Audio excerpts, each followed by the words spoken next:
Hi hello friends, welcome to my YouTube channel. ಇವತ್ತಿನ ವಿಡಿಯೋದಲ್ಲಿ ಸಖತ್ ಟೇಸ್ಟಿ ಹಾಗೆ ಸೂಪರ್ ಆಗಿರುವಂತಹ ಬೆಲ್ಲದ ಸಬ್ಬಕ್ಕಿ ಪಾಯಸನ ಯಾವ ರೀತಿ ಮಾಡೋದು ಅಂತ ತಿಳಿಸ್ಕೊಡ್ತಾ ಇದ್ದೀನಿ.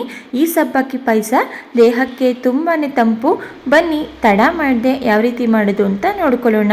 ಈ ಸಬ್ಬಕ್ಕಿ ಪಾಯಸನ ಮಾಡೋದಕ್ಕೆ ನಾನಿಲ್ಲಿ ಮೊದಲು ಒಂದು ಮಿಕ್ಸಿಂಗ್ ಬೌಲ್ಗೆ ಒಂದು ಕಪ್ನಲ್ಲಿ ಮೀಡಿಯಮ್ ಸೈಜ್ದು ಸಬ್ಬಕ್ಕಿನ ಸೇರಿಸ್ಕೊಳ್ತಾ ಇದ್ದೀನಿ. ನಿಮಗೆ ಯಾವ ಸಬ್ಬಕ್ಕಿ ಸಿಗುತ್ತೆ ಆ ಸಬ್ಬಕ್ಕಿನ ನೀವು ಸೇರಿಸ್ಕೊಂಡು ಈ ಪಾಯಸನ ರೆಡಿ ಮಾಡ್ಕೋಬೋದು. ನಂತರ ನಾನಿಲ್ಲಿ ಸಬ್ಬಕ್ಕಿಗೆ ಸ್ವಲ್ಪ ನೀರನ್ನು ಸೇರಿಸ್ಕೊಂಡು ನೀಟಾಗಿ ಇದನ್ನು ವಾಶ್ ಮಾಡ್ಕೊಳ್ತಾ ಇದ್ದೀನಿ. 2 ಸಾರಿ ವಾಶ್ ಮಾಡಿಕೊಂಡ್ರೆ ಸಾಕು. ಇದರಲ್ಲಿರುವಂತಹ ಧೂಳು ಡಸ್ಟ್ ಏನಾದ್ರು ಇದ್ದರೆ ಅದು ಕ್ಲಿಯರ್ ಆಗುತ್ತೆ. ನೆಕ್ಸ್ಟ್ ನಾನಿಲ್ಲಿ ಸಬ್ಬಕ್ಕಿ ಮುಳುಗುವಷ್ಟು ನೀರನ್ನು ಸೇರಿಸಿ 1 ಗಂಟೆಗಳ ಕಾಲ ಇದನ್ನು ನೆನೆಲಿಕ್ಕೆ ಇಡ್ತಾ ಇದ್ದೀನಿ.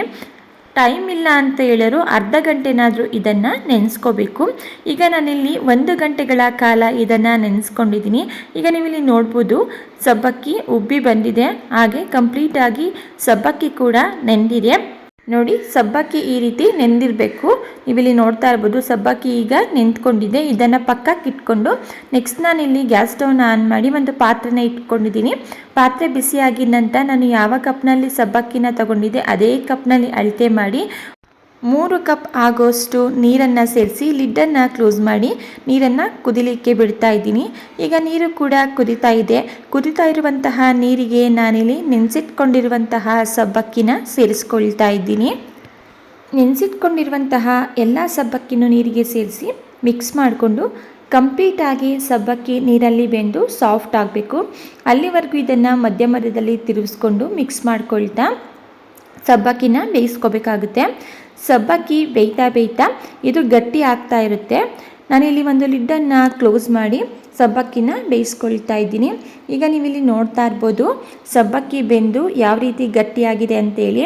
ಜಾಸ್ತಿ ಟೈಮ್ ಏನು ತಗೊಳ್ಳೋದಿಲ್ಲ. ನಾವಿಲ್ಲಿ ಸಬ್ಬಕ್ಕಿನ ನೆನೆಸ್ಕೊಂಡಿರೋದ್ರಿಂದ 2 ನಿಮಿಷಕ್ಕೆಲ್ಲ ಚೆನ್ನಾಗಿ ಸಬ್ಬಕ್ಕಿ ಬೆಂದ್ಕೊಂಡ್ಬಿಟ್ಟಿರುತ್ತೆ. So very simple. ನೀವೇನಾದ್ರು ಸಬ್ಬಕ್ಕಿನ ನೆನೆಸಿಟ್ಕೊಂಡ್ರೆ ಒಂದು 10 ನಿಮಿಷದಲ್ಲಿ ಈ ಸಬ್ಬಕ್ಕಿ ಪಾಯಸನ ಮಾಡ್ಕೋಬೋದು. ಈಗ ಸಬ್ಬಕ್ಕಿ ಎಲ್ಲ ಬೆಂದಿದೆ, ನೀವಿಲ್ಲಿ ನೋಡ್ತಾ ಇರ್ಬೋದು. ಈಗ ಇದಕ್ಕೆ ನಾನಿಲ್ಲಿ ಯಾವ ಕಪ್ನಲ್ಲಿ ಸಬ್ಬಕ್ಕಿನ ತಗೊಂಡಿದ್ದೆ ಅದೇ ಕಪ್ನಲ್ಲಿ ಅಳತೆ ಮಾಡಿಕೊಂಡು 1.5 ಕಪ್ ಆಗೋಷ್ಟು ಬೆಲ್ಲನ ಸೇರಿಸ್ಕೊಳ್ತಾ ಇದ್ದೀನಿ.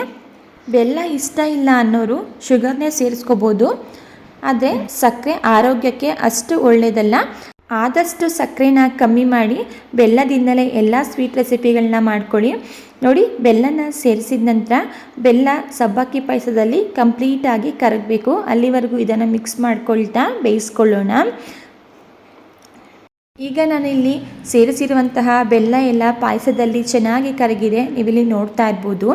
ಈಗ ಇದಕ್ಕೆ ನಾನಿಲ್ಲಿ ಫ್ಲೇವರ್ಗೋಸ್ಕರ ಅರ್ಧ ಟೀ ಸ್ಪೂನ್ ಆಗೋಷ್ಟು ಏಲಕ್ಕಿ ಪೌಡರ್ನ ಸೇರಿಸ್ಕೊಂಡು ಮಿಕ್ಸ್ ಮಾಡ್ಕೊಳ್ತಾ ಇದ್ದೀನಿ.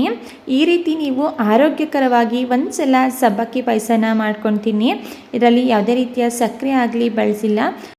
ಹಾಗೆ ಸಬ್ಬಕ್ಕಿ ಕೂಡ ನಮ್ಮ ದೇಹಕ್ಕೆ ತಂಪು. ಈಗ ಸಬ್ಬಕ್ಕಿ ಪಾಯಸನ ಸ್ವಲ್ಪ ಬೇಯಲಿಕ್ಕೆ ಇಟ್ಟು ನೆಕ್ಸ್ಟ್ ನಾನಿಲ್ಲಿ ಇನ್ನೊಂದು ಗ್ಯಾಸ್ ಸ್ಟವ್ ಮೇಲೆ ಚಿಕ್ಕದಾಗಿರುವಂತಹ ಪ್ಯಾನ್ ಇಟ್ಕೊಂಡಿದ್ದೀನಿ. ಅದಕ್ಕೆ 1 ಟೇಬಲ್ ಸ್ಪೂನ್ ಆಗೋಷ್ಟು ತುಪ್ಪನ ಸೇರಿಸಿ ನಾನಿಲ್ಲಿ ಸ್ವಲ್ಪ ಡ್ರೈ ಫ್ರೂಟ್ಸ್ಗಳನ್ನ ಸೇರಿಸ್ಕೊಂಡಿದ್ದೀನಿ. ದ್ರಾಕ್ಷಿ, ಗೋಡಂಬಿ ಹಾಗೆ ಬಾದಾಮಿನ ಕಟ್ ಮಾಡಿ ಸೇರಿಸ್ಕೊಂಡಿದ್ದೀನಿ. ಇದನ್ನು ತುಪ್ಪದಲ್ಲಿ ಕ್ರಿಸ್ಪಿಯಾಗಿ ಕಲರ್ ಚೇಂಜ್ ಆಗೋವರೆಗೂ ಫ್ರೈ ಮಾಡ್ಕೊಳ್ತಾ ಇದ್ದೀನಿ.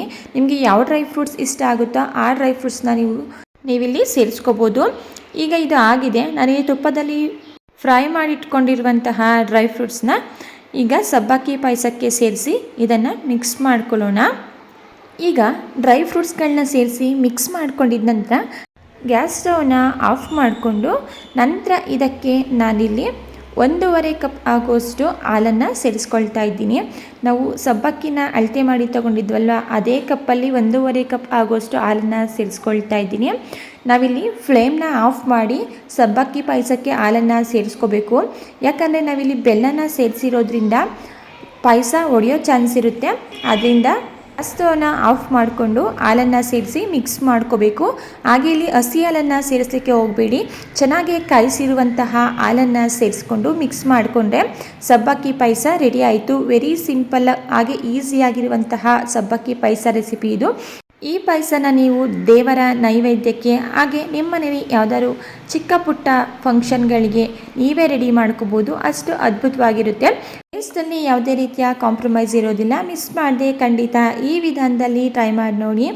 ಓಕೆ ಫ್ರೆಂಡ್ಸ್, ಇವತ್ತಿನ ವಿಡಿಯೋ ನಿಮಗೆ ಸ್ವಲ್ಪನಾದರೂ ಇಷ್ಟ ಆಗಿದರೆ ಇದೇ ರೀತಿ ಸಿಂಪಲ್ ಹಾಗೂ ಸೂಪರ್ ರೆಸಿಪಿಗಳಿಗಾಗಿ ನೀವು ಮಾಡಬೇಕಾಗಿರೋದು ಇಷ್ಟೇ. ದಯವಿಟ್ಟು ಚಾನಲ್ನ ಸಬ್ಸ್ಕ್ರೈಬ್ ಮಾಡಿಕೊಂಡು ಚಾನಲ್ಗೆ ಸಪೋರ್ಟ್ ಮಾಡಿ. ಮತ್ತೊಂದು ಹೊಸದಾದ ರೆಸಿಪಿಯೊಂದಿಗೆ ಮರಳಿ ಸಿಗೋಣ. Thank you for watching.